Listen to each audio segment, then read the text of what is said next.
Bom, se tem um país no mundo que pode se dizer assim, eu faço parte geograficamente de uma região rica e poderosa, mas eu não sou rico e não sou poderoso. Estamos falando do México. O México, que é ali o grande, talvez, parceiro econômico ali regional dos Estados Unidos e do Canadá através do NAFTA, é na verdade um país que tem um passado muito próximo ao nosso. E assim, a história do México de independência é muito parecida com a do Brasil.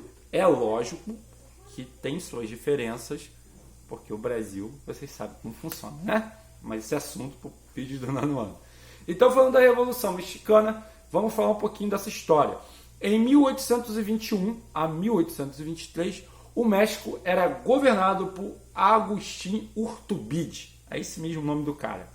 Vou chamar ele de Agustín, né, que é mais fácil. Então, Agustín era o governante supremo da monarquia mexicana.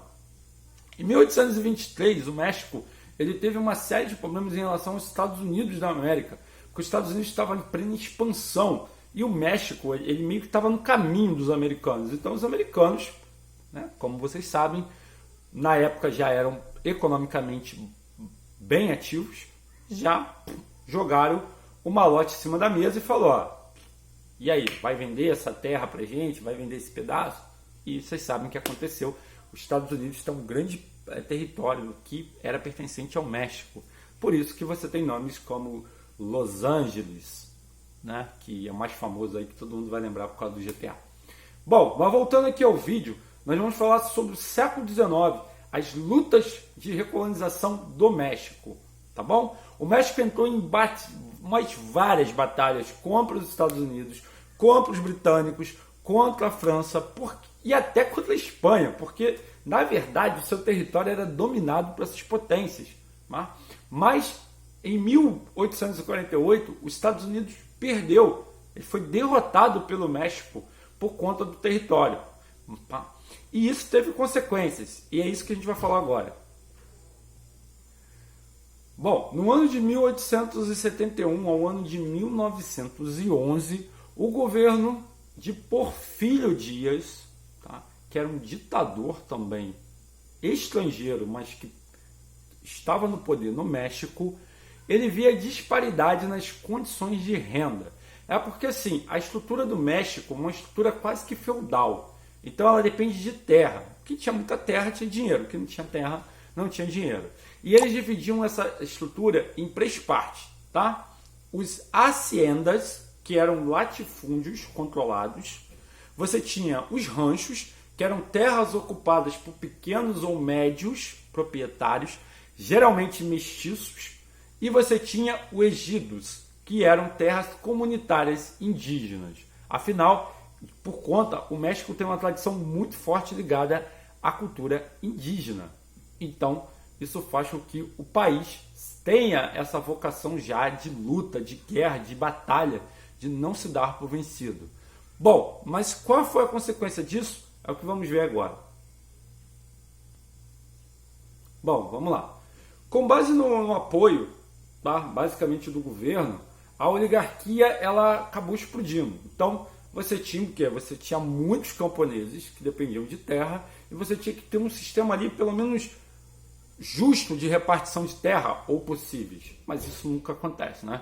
O que acontecia eram relações abusivas e violentas, ou seja, os caras que eram dono da terra, eles achavam o direito de fazer o que quisessem, tá? E isso aumentou a partir dos movimentos de reeleição contra o governo atual do Porfírio. Então, aumentava-se as revoltas contra o governo do nosso atual presidente, e aí isso acabava desencadeando uma crise imensa no governo. Por isso, o grande líder dessa oposição se chamava Francisco Madero, tá? E ele tinha um movimento que era contra a reeleição. Ele achava que a reeleição, naquele momento, a condição que o México se encontrava, com tantas disputas camponesas, era necessário que não houvesse a reeleição. Madeiro é considerado até hoje no México um símbolo da adesão camponesa. E também podemos dizer, ele é sim um símbolo do levante camponês, ok? Já no ano de 1911, a eleição de Madero ela foi prorrogada, ou seja, ele começou aí de fato a sua governabilidade, tá? Com um projeto polêmico, mas um projeto. Ele tinha um projeto de realizar reformas em todos os setores. Isso quase sempre dá errado, mas tudo bem. Ele tinha esse projeto de fazer reformas no país inteiro, talvez tirar o país um pouco desse feudalismo, né? A gente já tem Revolução Industrial, a gente já tem país industrializado no mundo. Ele queria trazer o México para uma modernidade, tá? Isso acontecia da seguinte forma. Nesse projeto você tinha Zapata no sul e Pascoal Orozco no norte. Eles faziam uma oposição, mas era uma oposição agrária pacífica, ou seja, os caras eles protestavam contra as reformas, mas de maneira pacífica. Até que veio o plano chamado Ayala, tá? Essa proposta ela foi feita pelo Zapata. Ele queria derrubar o Madero do poder e mais do que isso, ele queria reeleição e mais do que reeleição, ele queria reforma agrária dos camponeses. Veja que não é só o Brasil que tem problema com reforma agrária não, tá? Os países também têm. Essa reforma tiraria os camponeses das mãos opressoras de Madero, segundo palavras do nosso Zapata. Beleza? Mas foi sob a liderança de Francisco Huerta, que foi o grande líder, que promulgou um golpe, exatamente, um golpe liderado por Francisco. Esse golpe, ele tirou Madero do poder em 1913. Assim, a história do México começa a mudar. Bom, e por que mudou? Frente a essas revoluções mobilizadas, Villa ele viu na reativação desse novo conselho do poder, que é a divisão do norte. A gente lembra? Zapata e Villa tinham dividido ali as suas funções.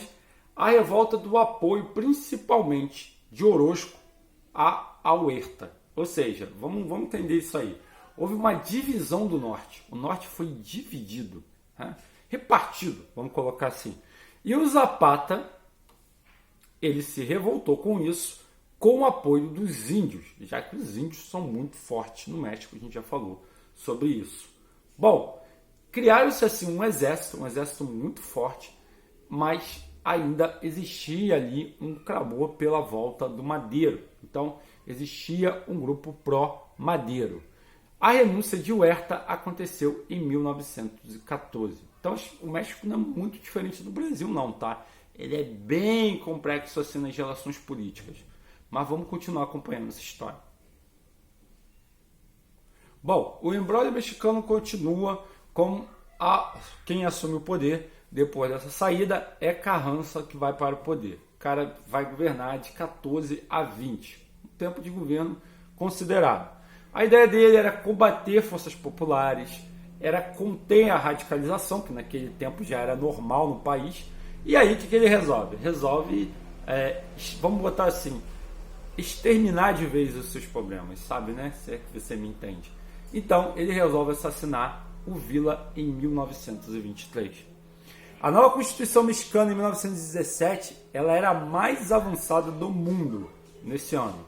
O ensino público era laico, existia pouca exploração das terras que não eram cultivadas. Os ranchos, haviam as regulamentações. Menores e mulheres passaram a ter direito a trabalhar, mas de forma organizada, não mais aquelas super jornadas. Ele fez as jornadas de 8 horas. Ele é muito parecido com o Getúlio Vargas, assim, em termos de realização para os pobres, né? Outra coisa, ele organizou os sindicatos, ele criou a justiça do trabalho, ele transformou o casamento numa coisa laica. E mais do que isso, o Carranza, ele foi o grande responsável por assassinar o Álvaro Obregón, que era o cara mais submisso dos Estados Unidos. Apesar do México passar por toda essa reviravolta política, os Estados Unidos ainda era presente na política mexicana, mas aí, muito menos agora. Beleza? Bom, depois de 1917, nova Constituição, México sindicalizado, México caminhando, vamos para a parte final desses imbróglios da Revolução Mexicana. Então, para a gente fechar esses imbróglios políticos aí, depois da nova Constituição do México em 1917, como nós vimos, Mas foi exatamente no ano de 1929, né, na plena crise americana do crash da Bolsa de Nova York, é que o México ele passou a ter um caráter muito mais parecido com o que ele tem hoje. Isso aconteceu porque após 1929 houve a proclamação do Partido Nacional Revolucionário. Em 1946, esse partido ele passou a ser chamado como Partido Revolucionário Institucional, ou o PRI. Governos populistas, violentos, acabaram ali também acontecendo no México nesse período, mas Lázaro Cárdenas, que liderou o México de 34 até 1940, ele modernizou o país e ele acabou com essa dependência, principalmente a dependência do sistema de terras e de parceiros estrangeiros. Isso aconteceu pelo seguinte: ele criou uma ditadura? Sim. Essa ditadura ela foi até o ano de 2000, para vocês terem ideia. Mas é a chamada de ditadura perfeita. Por que ditadura perfeita? Para quem não sabe, pessoal, o México tem uma economia muito boa. A economia do México é tão boa quanto a do Brasil. Ele tem parceiros econômicos fortes, ele tem uma boa política de distribuição de renda, só que ele sofre com qualquer problema, como qualquer país ainda em desenvolvimento, né? Saúde, educação, saneamento. Mas eu posso dizer, sem sombras de dúvida, que o México tem uma situação até mesmo social bem melhor do que a nossa hoje em dia. Tá? Existem problemas no México? Sim, vários. Mas o país ele recebeu uma estabilidade econômica. E hoje é o que acontece. Apesar de ser um parceiro ali próximo dos Estados Unidos, o México ele é um país que ele tem algumas estabilidades ainda. Mas ele tem uma economia equilibrada por conta de ter feito as parcerias certas nas horas necessárias. Por isso, eu digo, por exemplo, assim, você pode achar, muita gente acha que o NAFTA é ruim para o México. Eu não acho.